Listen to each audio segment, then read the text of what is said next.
by Tren de Aragua animals. They murdered Jocelyn and left her dead under the bridge. There was a bridge that will never be the same to so many people after seeing what happened. As I've said many times, the Maduro regime emptied out their prisons, sent their worst and most violent monsters into the United States to steal American lives. And they came from mental institutions and insane asylums. They came from prisons and jails. The reason I say both, they sound similar. Actually, prisons, a little bit more hostile, a little bit tougher. A mental institution isn't as tough as an insane asylum, but we got them both. They sent from their mental institutions. They sent from their jails, prisons. They were drug dealers. They were drug kingpins. They sent everybody bad into the United States, but no longer. And we have now a border where nobody gets through. In addition, Venezuela unilaterally seized and stole American oil, American assets, and American platforms, costing us billions and billions of dollars. They did this a while ago, but we never had a president that did anything about it. They took all of our property. It was our property. We built it. And we never had a president that decided to do anything about it. Instead, they fought wars that were 10,000 miles away. We built Venezuela oil industry with American talent, drive, and skill, and the socialist regime stole it from us during those previous administrations, and they stole it through force. This constituted one of the largest thefts of American property in the history of our country. Considered the largest theft of property in the history of our country. Massive oil infrastructure was taken like we were babies, and we didn't do anything about it. I would have done something about it. America will never allow foreign powers to rob our people or drive us back into and out of our own hemisphere. That's what they did. Furthermore, under the now deposed dictator Maduro, Venezuela was increasingly hosting foreign adversaries in our region and acquiring menacing offensive weapons that could threaten U.S. interests and lives. And they used those weapons last night. Potentially in league with the cartels operating along our border.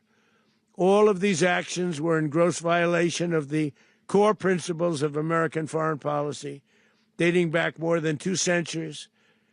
And not anymore. All the way back, it dated to the Monroe Doctrines. And the Monroe Doctrine is a big deal, but we've superseded it by a lot, by a real lot. They now call it the Monroe Document. I don't know. It's Monroe Doctrine. We sort of forgot about it. It was very important, but we forgot about it. We don't forget about it anymore. Under our new national security strategy, American dominance in the Western Hemisphere will never be questioned again. Won't happen. So just in concluding, for decades, other administrations have neglected or even contributed to these growing security threats in the Western Hemisphere. Under the Trump administration, we are reasserting American power in a very powerful way in our home region.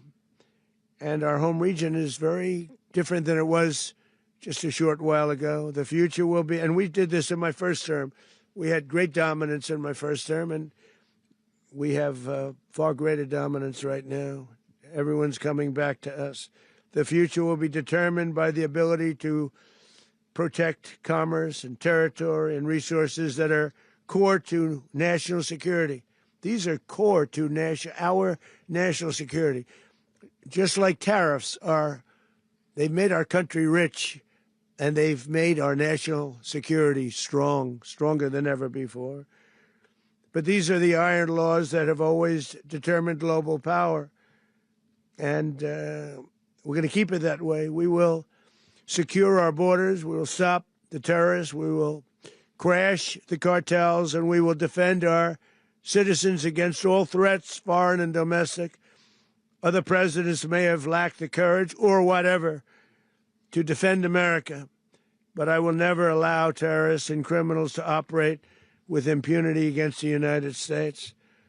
This extremely successful operation should serve as warning to anyone who would threaten American sovereignty or endanger American lives.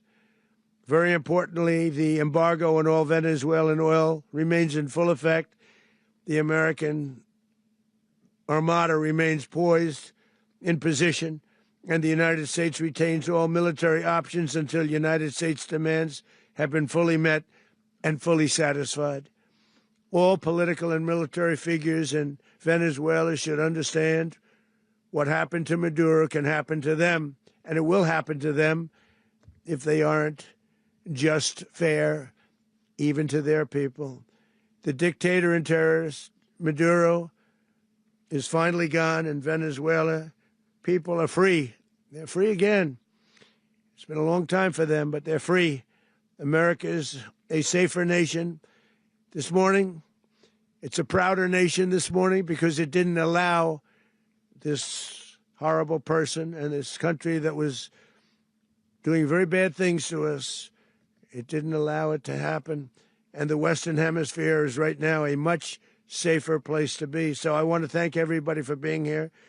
I want to thank General Raisin Kane. He's a fantastic man. I've worked with a lot of generals. I worked with some I didn't like. I worked with some I didn't respect. I worked with some that just weren't good. But this guy is fantastic. I watched last night one of the most precise attacks on sovereignty. I mean, it was an attack for justice. And I'm very proud of him, and I'm very proud of our Secretary of War, Pete Hegseth, who I'm going to ask to say a few words. Thank you very much.